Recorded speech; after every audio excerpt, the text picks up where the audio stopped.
ओम विष्णुवे नमः। राधे राधे भक्तों, आप सभी को आज उत्पन्ना एकादशी की ढेर सारी शुभकामनाएं। आइए जानते हैं कि उत्पन्ना एकादशी क्यों और कैसे मनाई जाती है। हिंदू धर्म में एकादशी का व्रत बहुत ही महत्वपूर्ण स्थान रखता है। प्रत्येक वर्ष 24 एकादशियां होती हैं। जब अधिक मास या मलमास आता है तब इनकी संख्या बढ़कर 26 हो जाती है। किसी इस मास के कृष्ण पक्ष की एकादशी को ही उत्पन्ना एकादशी कहा जाता है। कहते हैं कि उत्पन्ना एकादशी का व्रत सभी प्रकार के पापों से मुक्ति दिलाता है, जीवन में सुख शांति लाता है और घर परिवार में समृद्धि का वास कराता है। यह दिन भक्तों के लिए आत्मशुद्धि, भक्ति और मोक्ष की ओर अग्रसर होने का अवसर होता है। ये जानते हैं उत्पन्ना एकादशी का महत्व। हिंदू मान्यता के अनुसार जो साधक उत्पन्ना एकादशी व्रत को पवित्र मन के साथ पूरे विधि विधान से करता है, उस पर श्री हरि की कृपा बरसती है और वह सभी सुखों को भोगता हुआ अंत में मोक्ष को प्राप्त करता है। उत्पन्ना एकादशी का व्रत कैसे करें?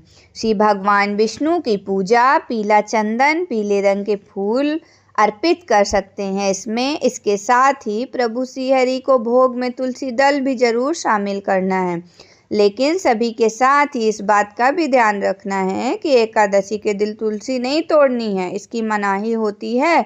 ऐसे में आप एक दिन पहले ही तुलसी के पत्ते तोड़कर रख सकते हैं। आइए जानते हैं कि ये एकादशी कब से कब तक है।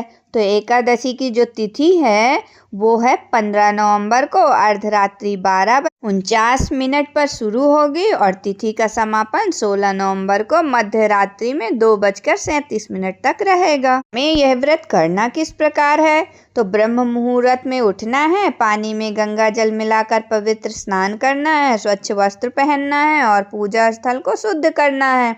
ओम नमो भगवते वासुदेवाय का जाप करते हुए पूरी श्रद्धा से भगवान विष्णु की पूजा करनी है।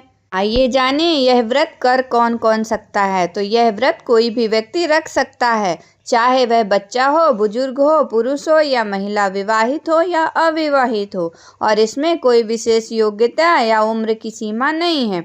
हालांकि 12 साल से कम उम्र के बच्चों, गर्भवती महिलाओं और गंभीर रूप से बीमार व्यक्तियों को डॉक्टर की सलाह के अनुसार ही व्रत उपवास करना चाहिए, क्योंकि व्रत एकादशी का हमेशा निर्जला रखा जाता है। व्रत के कुछ नियम भी हैं, जिनमें से मन की शुद्धि। एकादशी का व्रत मन की एकाग्रता और भगवान को मन लगाने में मदद करता है। दूसरा है सात्विक भोजन। व्रत के दौरान मांसाहार, प्याज और लहसुन जैसे तामसिक भोजन से परहेज करना चाहिए। वैकल्पिक उपवास, यदि पूरा निर्जला व्रत रखना संभव न हो तो सात्विक भोजन या केवल फल और दूध सेवन कर सकते हैं। नियमों का पालन। व्रत रखने वाले को कुछ नियमों का पालन करना चाहिए, जैसे दशमी के दिन से कुछ खाद्य पदार्थों से परहेज करना, ब्रह्मचर्य करना और एकादशी के दिन किसी का अपमान न करना चाहिए। अगर फिर भी कोई जानकारी आपको समझ में न आए तो अपने आसपास किसी पंडित या किसी योग्य ब्राह्मण से मिलकर एकादशी के व्रत की संपूर्ण जानकारी एकत्रित करनी चाहिए, ताकि आपका जो व्रत है वो निर्विघ्न संपूर्ण हो और आपको उसका पूरा फल मिले। आप सभी को एकादशी की शुभकामनाएं।